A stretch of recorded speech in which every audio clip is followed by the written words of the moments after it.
and the build up, and here comes the break.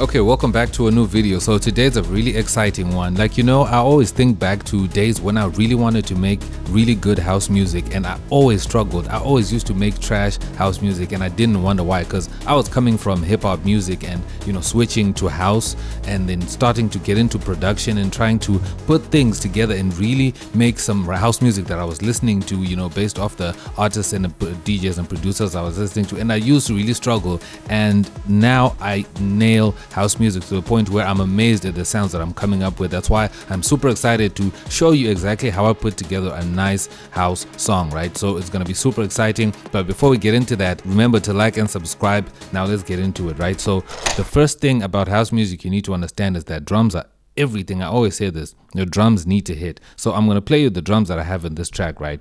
And I have everything set up in this track in basically 3 folders to keep it simple, right? So obviously I have my drums here, and then I have my instruments, and then I also have my effects, right? So which is this folder, FX. So this is how you just want to compartmentalize everything. So instruments, drums, and FX, right? So your effects, your swooshes, and things like that. So this is just how you have to group things in terms of, you know, if you want to just make sure you package everything nicely and, you know, make it easier for your mind to understand where everything is and what you need to have in your track. So first, again, like I said, is drums. So let me pull up my drums here and just loop the section of drums. Listen to this. Just take a listen to this.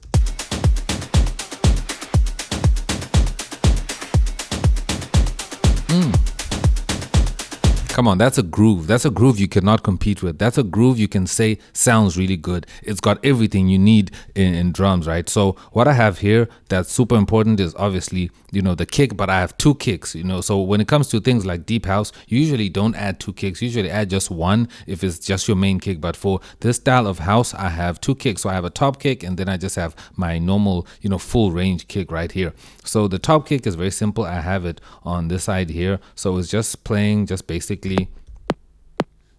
just that.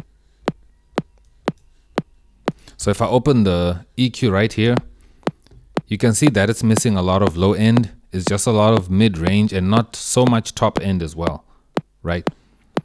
And then if I go to my full range kick right here, which is this one here. So you might be asking yourself, why is it called a kicks loop, right? So what I did was I was creating some kicks for my sample packs and my drum kits, which you can find that are linked down below. So I like to like render them out and just export them out as loops, you know, so I can have all the different style kicks, so I can listen to all of them at the same time without having to, you know, before I export them to multiple files. So I have all these kicks here. So all of these are different. If you can see how the waves look, there are different kicks. So I like to just pick from there so that I listen to a kick that sounds great. So I just did that. So you can see this is the kick that I chose here. But I have also other kicks that I could pick from, which could work depending on which vibe you're feeling, you know, at that time, depending on the track. But you can always change your kick afterwards to find a kick that matches the tone of your whole track when you have everything together. So I can always just change this kick when I want to. So that's why it's a good idea to have really good variety of kicks that are really quality. So those are all the different kicks that I have loaded up here. So I just keep them here just in case I want to change my kick. And then the next thing I wanted to add was a stomp sound, which is really crucial for this style of house. So there it is. So it's just a basic loop that I created again. It's just doing that. And then I started to add some hats, just to add that groove, right? So you can already tell that the idea of the groove is coming together right now.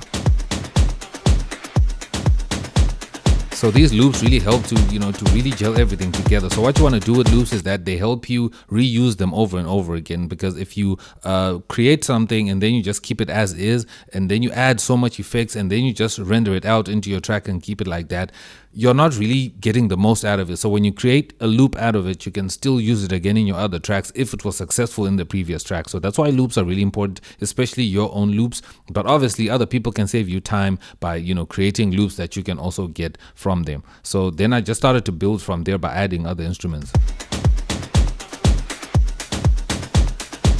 So my groove was coming together, but I still wanted a little bit more rhythm to it. So I added some more percussions that I added here. So I added this one sample that I added here, which is this one here. All these samples, I'm finding them in my my sample folders.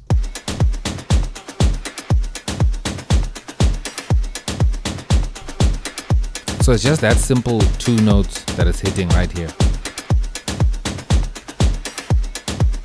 And then I added a second percussion right here. So this is basically like a shaker. Just like that.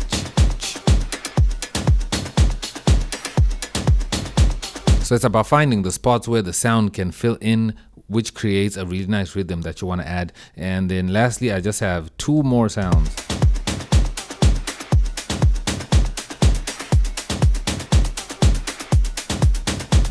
So I have another hi-hat and another shaker. So what I did here, as you can tell, I've got a lot of hi-hats and a lot of shakers. What I'm trying to do is I'm trying to really fill up the drums and make them sound as, you know, as full as possible by layering a lot of sounds in there. And all of it is intentional. I'm not just doing it for the sake of doing it. So what I'll do is I'll make sure I'm not playing the kick, and I mute the kick and just play everything else.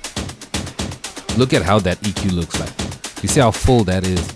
That's very full. And now at this point, now I can play around with my EQ. If I want to boost the mids and if I want to boost the highs a little bit more like this, then that's up to me. So I can, you know, tone the drums however I want to. But you can see how full the frequencies sound like, so because I'm filling up everything. So I have a really nice and full drum set that I have. And then when I bring in the kick, it just sounds crazy. It goes crazy. But wait till you hear the instruments, right? So the next thing after you add some really nice drums is you want a really good lead that's going to be very memorable. So what I did here, I added a lead. So the instrument I chose here was Alchemy. Alchemy for me is basically the Omnisphere of Logic Pro, right? So you just have to pick whatever plugin you have that is a beast at really quality sound. So it can be Diva, it can be Silent, it can be what's the other one that most people use nowadays? It can be Diva, it can be Silent, it can be Omnisphere. I'm using a stock plugin because it definitely works, and whatever works, what you have in hand is the best plugin you can use. So the melody, right?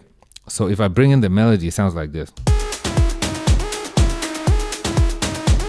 Ooh, listen to that.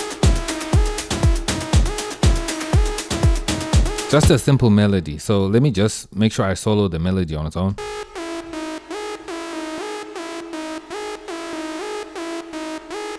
So that's all it's repeating. But for me, this melody doesn't sound, you know, it's as full as I want it to, right? Because if I go into my EQ, I always use the EQ to check the sound that I'm, you know, to visually check the sound that I'm working with.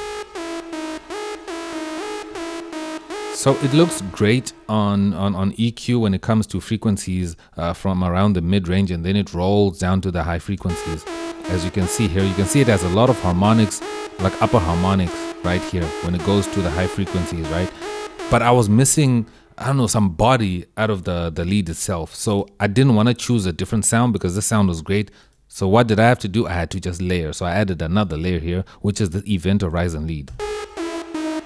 Now listen to that.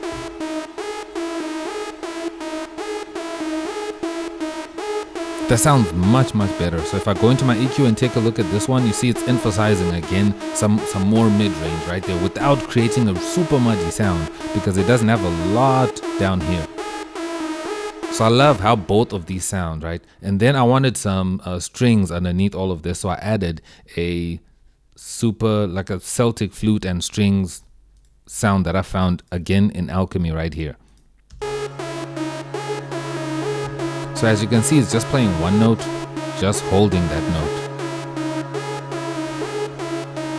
Just to drone out and just, you know, keep everything together. These drones just help maintain a nice vibe to your track. So I find it easier to, you know, to add these drones in a lot of the style house music. Then I added Pluck, which is kind of like a drone, but then it's choppy. It's split into simple notes, like you can see right here.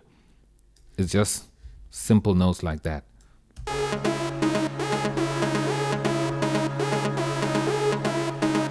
So it just keeps repeating that.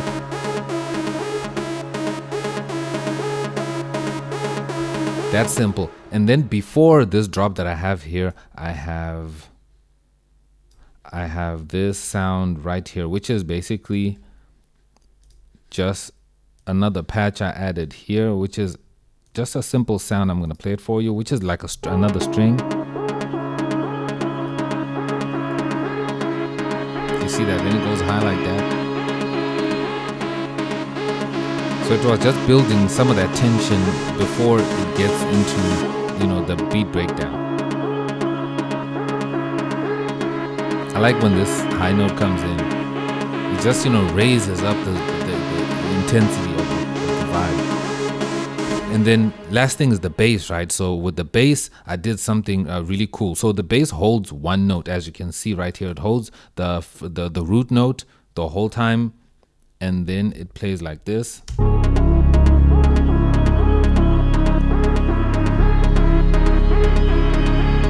So all I did was just repeat the root note that's right there in the beginning of the progression of the bass.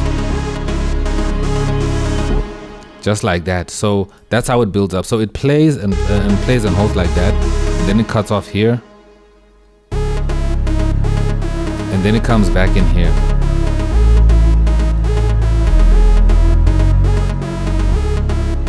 Then that's the full bass when it plays like that. So you won't be actually expecting the bass to come back like that and start to change and start to move, which will drive people crazy when they listen to your track. So that's what I believe, you know, is a super important thing to do. So now when I bring back the drums so that we can take a listen to it, like I'll just play from here to here, you'll hear how it sounds. And I also did something really cool right there where we have this break here.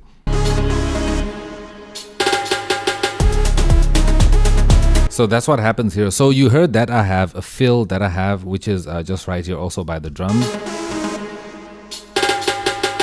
So that's the fill right there, which is this. I love that fill. It sounds so good. I had to spend some time looking for the right sound that worked for this fill. So this fill, I just created it by just making these notes like this and just making the rhythm that I wanted, because I had a rhythm that I was hearing and I wanted to create exactly that rhythm. So I had to, you know, make it using notes, and then I just drew these in, and I added some reverb to the sound. So I do have a reverb synth that I have here, which has a chroma verb right here. So this is the sound without any reverb. Let me just solo it like this without any reverb. It just sounds dry. So with reverb, it sounds much better. I like how it sounds with a little bit of reverb. You let me know how you do your fills. Do you like them with reverb, or do you just throw them in dry? Because sometimes you can have a fill like this in a place where there's a lot happening and the reverb might just be a waste of time and you just want the sound as it is, and then you just do it like that. So this is where everything comes together, and the track, you know, is really building up to where everything starts to play, you know, really building up the hype. And then I also have some FX sounds, which I spoke about, and I just have a couple. I didn't want to do too much when it comes to the effects here, because I still want to build the track and arrange it and do even more and just change everything around. So I just have two. I have this riser here, and then I also have an impact at the beginning here. So if I play it together, it's gonna sound like this with these effect sounds. So let's play it from here to there. So you heard that impact right there, right? Right there, to just signal that something is happening. And the build up.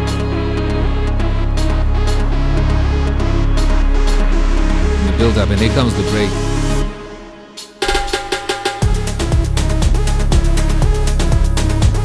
Oh. Damn. Listen to that, bro. Listen to that.